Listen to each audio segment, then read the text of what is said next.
چیزیں جو پوری قوم کے سامنے میں رکھنا چاہتا ہوں، بالخصوص کوہاٹ کے حوالے سے۔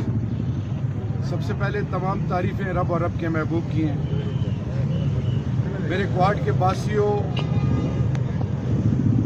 یہ آج ہے سن 2024 اور مارچ کی 17 تاریخ ہے۔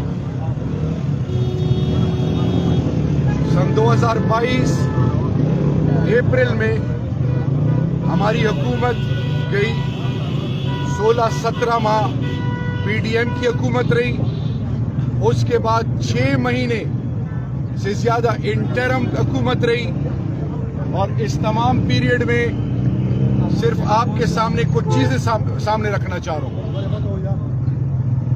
میرے پاکستانیوں اور بالخصوص کوہاٹ کے باسیوں، کوہاٹ کا بیٹا شفیع جان ایم پی اور انشاءاللہ فیوچر کیبنٹ کا ممبر، جس کو اللہ کے بعد آپ نے عزت دی اور مجھ گنہگار کو، تحریک انصاف کو اور خان کو آپ نے عزت دی، ہم نے 24 انچ پائپ لائن براچہ صاحب جو کوہاٹ ریجن کے ہیڈ تھے، ہنگو روڈ، بہزادی چکر کوٹ، پنڈی روڈ، گیس سپلائی کا مسئلہ تھا اور کوہاٹ میں اس کی شدید ضرورت تھی۔ ان کے آئیڈیا کے مطابق ہم نے اس وقت وفاق سے 24 انچ پائپ لائن منظور کرائی، جس پر 50 کروڑ سے زیادہ روپے کی لاگت آئی۔ پھر ہم نے O G D S N G P L سے کہا کہ آپ نے جب یہ 24 انچ پائپ لائن آپ بچھائیں گے تو اس سے کوہاٹ کے روڈ ہم نے نئے بنائے تھے، کوہاٹ کے روڈ انفراسٹرکچر خراب نہ ہو۔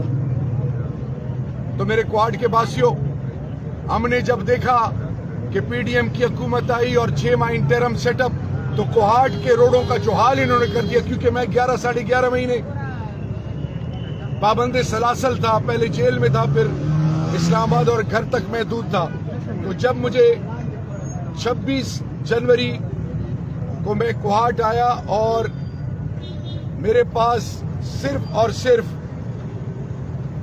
10 دن کے قریب تھے الیکشن کیمپین، تو جب میں نے یہ حالت روڈوں کی دیکھی تو شفیع جان اور آفتاب عالم اور ہماری پوری ٹیم کی یہ کوشش تھی کہ ہم کوہاٹ کے لوگوں کو سہولیات دیں، اور وہ پینڈنگ کام جس میں اب کچھ لوگ مختلف حربے اور طریقے استعمال کر رہے ہیں، ہمارا ہونے کا یقین اللہ سے ہے، وفاق ہو یا صوبہ ہو، یہ حق میرا ہے اور وہ حق میں لے کے رہوں گا انشاءاللہ۔ یہ کوئی مجھ پہ احسان نہیں کر رہا، یہ میرا حق ہے۔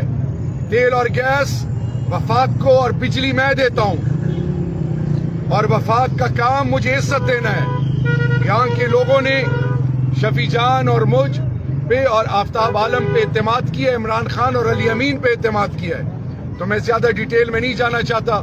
3 کروڑ روپے سی این جی پی ایل کے، جو جتنا یہ روڈ اور جتنا یہ خراب پیچز بنے کمپلیٹ ایریا، باقی شفیع جان آپ کے سامنے باقی ڈیٹیل رکھیں گے۔ میں صرف یہ بتانا چاہ رہا ہوں کہ کبھی بھی عمران خان اور ہماری یہ سوچ پیتے کاٹنا نہیں ہے، لیکن لوگ جھوٹ بول کے، دھوکہ دے کے، مختلف حربے ہیلے بہانے بنا کے لوگوں کو گمراہ کرتے ہیں۔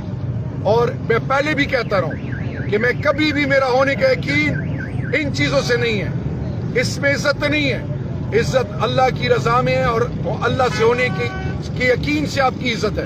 آپ کا کام ہے محنت کرنا، بھاگ دوڑ کرنا، باقی اس کا اجر اللہ دیتا ہے۔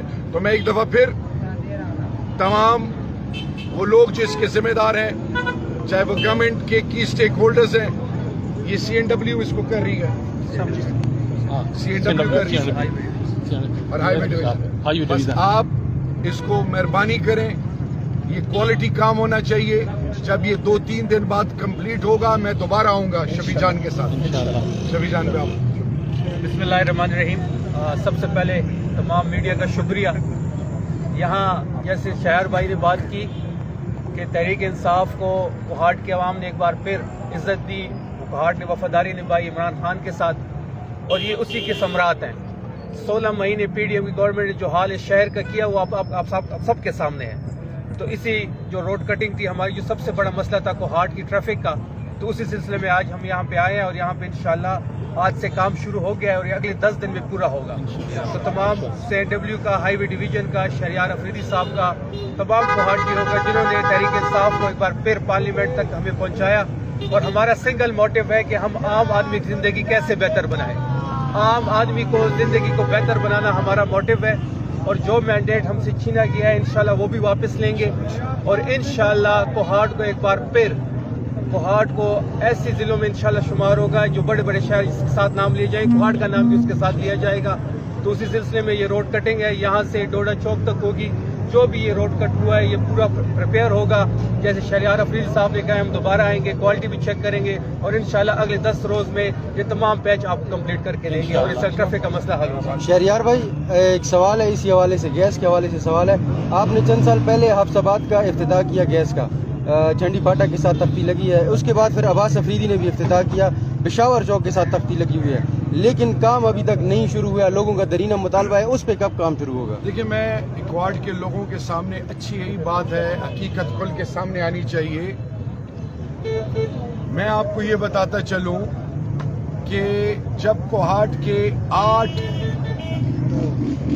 ٹوٹل 9 یونین کاؤنسل تھے، جس میں علی زئی، شیرکوٹ اور استرزئی، نصرت خیل 4، پھر اس کے بعد خوشحال گڑھ، چورلکی، ریمیننگ ڈوڈا. اسی طرح پھر جب بات آئی شکردرہ اربن کی، رولر 2 کی، اسی طرح بات آئی لاچی کی. تو یہ آن ریکارڈ میں یہ بات کر رہا ہوں، اور میں چیلنج کرتا ہوں کہ جو بھی اس حوالے سے اپنی دکان چمکانا چاہے، اس کو پہلی الحمدللہ اللہ کے فضل سے پوری پاکستانی قوم نے ان گھسپیٹھیوں کو اور کوہاٹ میں سب کو ریجیکٹ کر دیا اللہ کے فضل سے. میں صرف یہ بتانا چاہ رہا ہوں کہ جب ہماری حکومت آئی 2018 میں، سب سے پہلے قوم کو بتانا اس لیے ضروری ہے کہ ابھی نندن کا واقعہ ہوا، لوکس اٹیک ہوا، افریقہ سے ایسے کیڑے آئے جنہوں نے پاکستان کی فصل کو تہس نہس کیا، اور پھر اس کے بعد کووڈ آیا. کووڈ کے آنے کے باوجود الحمدللہ ثم الحمدللہ خان صاحب کی ایگزمپلری پالیسیز نے کیا کیا کہ پاکستان کے اندر کچھ بند نہیں ہوا، کارخانے چلتے رہے، مساجد کھلے رہے. اور پھر جب یہ فنڈ آنا شروع ہوا تو گیس کے حوالے سے یہ تمام پروجیکٹس، اس وقت پرویز خٹک اس کمیٹی کو ہیڈ کرتے تھے، ہم نے وہ تمام منظور کرائے، وفاق سے منظور کرائے. ہماری حکومت کیونکہ پونے 2 سال پہلے سازشیں شروع ہوئی، 2.5 سال پہلے جب ہماری حکومت ختم کر دی گئی، تو میں سوال یہ پوچھتا ہوں کہ وہ دعوے دار اور بڑی بڑی باتیں کرنے والے جو کہ بہت کچھ دعوے کرتے رہے ہیں، انہوں نے یہ کام کیوں نہیں کیا؟ ہم نے اس کا افتتاح کیا، اور افتتاح کے بعد ڈوک حسین اور باقی پورے علاقے کے یہ جو گیس کی اسکیمیں تھیں، یہ منسوب تھی پہلے عدالت میں. سندھ کی حکومت عدالت میں اس کو لے کے گئی، سندھ کے کوئی MPs تھے کہ بھائی یہ کام کیوں SNGPL اور صوبائی حکومت کرے، وفاق کیوں نہ کرے. اس کو ڈیسیجن دیا گیا کہ نہیں، یہ ساری پیمنٹ وفاق کرے گی. اسی طرح اس پالیسی کو سامنے رکھ کے یہ چیزیں ڈیلے ہوئی. ابھی بھی حکومت آئینی قانونی طور پہ پاکستان کے عوام نے ان 2 PDM کی جو پارٹی ہیں، پیپلز پارٹی اور نون، پورے پاکستان میں یہ 40 سیٹیں نہیں جیتے. لیکن اب ان کی بدقسمتی سے ظلم اور بربریت ہے اور یزیدیت کا دور ہے. اب یہ لوگ اقتدار میں جھوٹے، اور وہ لوگ ان کی زندہ لاشیں ہیں. یہ ان کا ضمیر، ان کے اپنے ضمیر ان کو ملامت کر رہے ہیں، ان کی اولادیں ان کو نہیں مانتی. تو یہ آ تو گئے ہیں. اب وفاق کیونکہ 18ویں آئین کے بعد 28 محکمے صوبے کے، وہ صوبے کے انڈر آتے ہیں، لیکن جہاں تک بجلی ہے، گیس ہے، نادرا ہے، پاسپورٹ ہے، ریلوے ہے، وزارت خارجہ ہے، یہ تمام چیزیں وفاق کے ساتھ ہے. اور وفاق نے